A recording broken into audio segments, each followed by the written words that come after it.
from Chris Ramos of One Music Philippines. Sa Kung Anon One, minsan tinatanong nyo yung guest nyo ng kanilang paboritong Bisaya word. Ikaw, Melay, can you please teach us, for you, the most beautiful Bisaya word on top of your head? At ikwento mo sa amin ang ibig sabihin nito. Ako, ang gusto nako is pagsinabtanay. Pagsinabtanay in Tagalog is pagkakaintindihan, understanding. Yan naman ang pinaka-key talaga to success tayo, or tayo pag may isang grupo tayo or isang kwan tayo. Pagkakaintindihan, intindihin ang bawat isa kung saan nanggagaling, intindihin kung anong gustong mangyari at kung ikakabubuti ng bawat isa, doon tayo mag-focus. So, pagkakaintindihan or sa Bisaya, pagsinabtanay. Pagsinabtanay. Nais ko siya mawinahon, no? Na pagsinabtanay. Palihog, panindagtanan. Totoo talaga yung pagsinabtanay. Kagaya ngayon sa mga, in all aspects sa buhay natin, we need to understand each other. Kailangan talaga natin mag-understand kasi kung ano ba ang goal. Kung ang goal mo ba is hindi kakabuti ng ating bansa, hindi ka dapat nandyan. Kung ang understand ka namin kung maganda ba ang goal mo sa bansa, ikaw ang ating papaligin. Ganon, understanding, pagsinabtanay. Correct. Tapos ang Hindi na pinasabtanay. pwede mga ego-ego natin. Oo, Huwag tayo tama. ganyan-ganyan. Understanding is the key. Tsaka di ba, Ate Mels, ang sinabtanay sa Bisaya, hindi lang siya intindihin yung lingwahe, Oo. anong sinasabi niya, intindihin mo yung ang core ba? Ang core, Oo. kung saan talaga siya nanggaling, sa kung ano man, hindi nyo man kami maintindihan, pero you understand kung saan kami nanggagaling, kung saan nanggagaling ang guest namin, kahit Bisaya siya naintindihan nyo ang pinag-uusapan. Actually, like, pinagsabtanay is very, siya, parang it encompasses, wow! Grabe naman. Pero siya parang, siya yung nare-describe sa kuan anuan talaga, Ma'am Shimel. Kasi, hindi man tayo naiintindihan ng mga viewers, sa ibang viewers na nag-Bisaya tayo, pero nag-gets nila kung saan tayo nanggagaling, ano yung mga kwento natin, di ba? So, perfect ang pinagsinabtanay. Salamat kaayo. Hanap ka siya. Kamsamnida. Kamsamnida, St. Andrew. Puro mo tayo nag-ilong ko sa St. Andrew. St. Andrew. May other questions sa uwa tayo. Ayan, babasahin ko naman ang question ni Trisha Machas ng Metro.style. Ang tanong niya, what question did you ask a guest that you have never been asked? And can you answer that question now? Hindi ko naintindihan. Hindi, siguro, ano daw question na hindi ko pa natanong? Siguro, palit ba ako? Lisa Soberano. Hindi, ako ang question na hindi ko pa natanong siguro is, maganda ba ako? So, hindi ko na inalam ang sagot. Kasi baka masampal ako sa katotohanan. Anyway, ang hindi ko pa natanong, ako naman talaga, hindi naman ako mahilig magtanong about sa personal life talaga. Lalo na pag yung about sobrang kuan na life, yung kunwari gusto mong ayaw pag-usapan, hindi ako mahilig magtanong sa ganyan. Because I respect your privacy. Kaya nakabubong ka na dyan, bubungkalin pa natin. So, yun ang mga hindi ko natanong, yung mga delikado na kuan. Kung sino ang pumatay kay Marcella. Yan. Ang second question niya, what has been the most inspiring story you've heard from a guest that has stayed with you until today? Pinaka-inspiring. Ako until today, siguro 4 p.m. na lang po, pero mamaya hindi ko na siya. Hindi, until today, syempre hindi talaga ako makaka-move on talaga sa faith ni Maymay Entrata sa kanyang faith niya kay Lord. Kaya nakita ko kung gaano siya ka-strong. Nasa stage na kasi ako, tayo naman, mga edad natin na, alam mo yung mga parents natin, sobrang time tayo sa mga work natin, pero yung mga parents ito tumatanda na baya. So nasa era na ako na natatakot kung ano mangyari sa parents ko, kahit naman talaga nagkaroon kami ng bugbugan time ng papa ko, pero talagang ang respect ko at pagmamahal ko sa kanya, kasi may prostate cancer kasi ang papa ko eh. So, ang kuan ko sa kanya is, nung nakita ko kay Maymay, kung paano niya kinaya yung pagkamatay ng mama niya, dun sa colon cancer, parang nabigyan ako ng parang, alam mo yung pag-asa, na kung ano mang mangyari sa parents ko, I have to surrender it to God. Kasi siya ang gumawa at siya din ang kukuha. So, hanggang ngayon, hindi ko talaga siya makakalimutan at nakita ko yung courage na pinakita ni Maymay na tapang kung paano niya hinarap yung pagkawala ng kanyang mama. Kaya, Maymay, please all sing.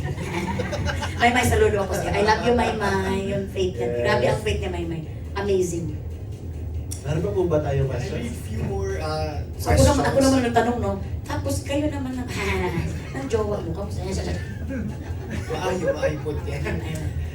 Ang question ni Richard Paglikawan ng Lionheart TV, actually natanong na yung ibang mga tanong niya, pero ito hindi pa natatanong.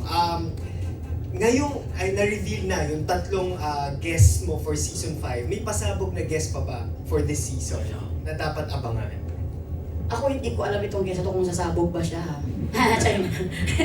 Kung pasabog ba na. May pasabog pa, marami pang pasabog. Hindi ko lang pwedeng sabihin kung saan to sasabog.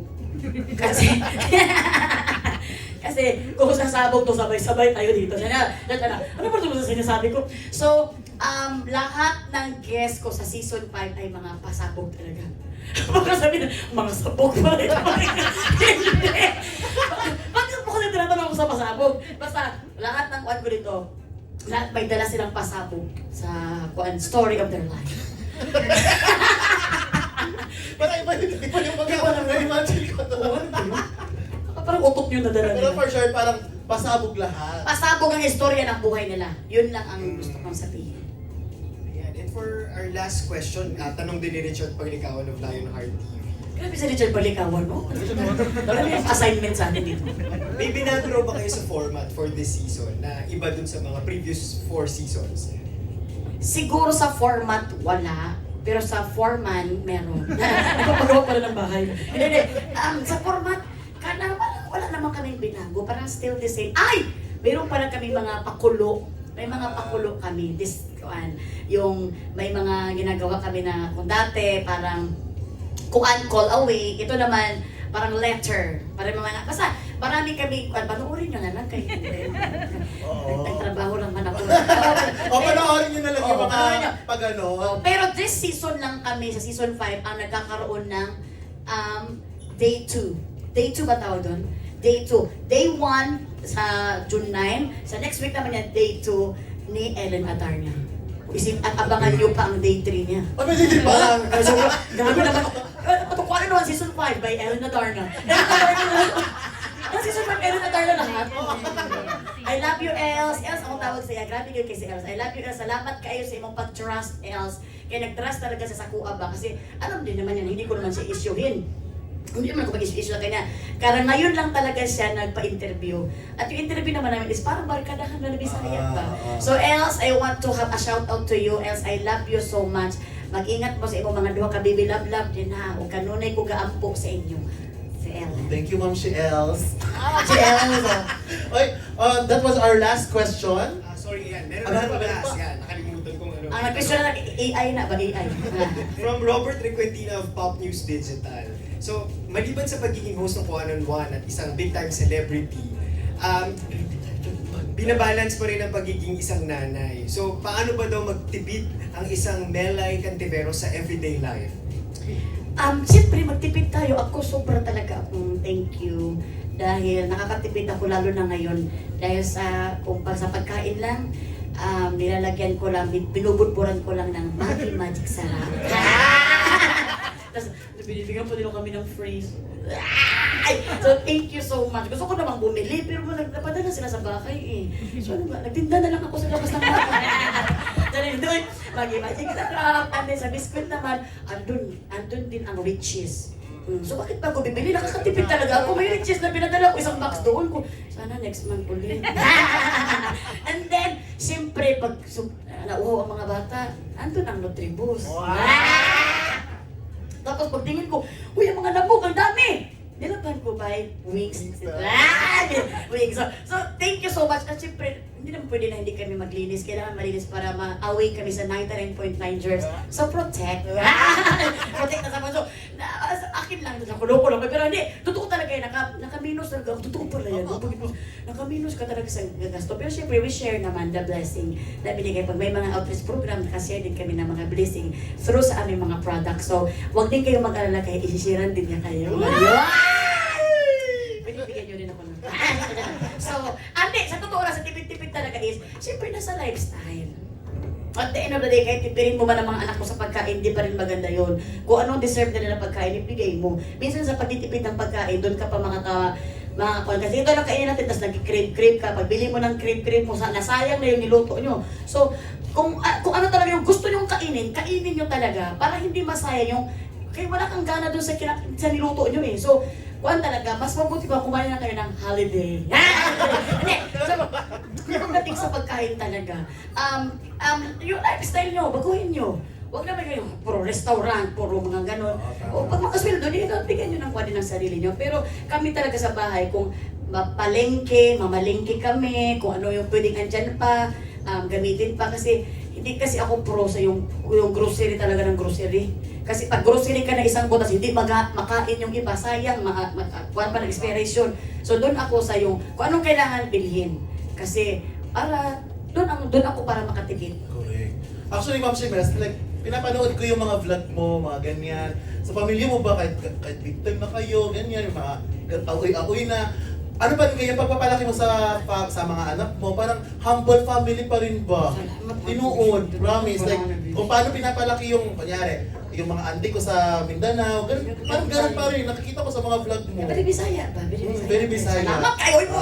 Siyempre, kayo, magkaroon talaga natin. Pero, very Bisaya at heart yun. Di ba? Bisaya talaga ang mga technique natin. Correct. That was our last question, right? So, Ma'am Shimes, ang ako lang maingon sa imuha, like, sana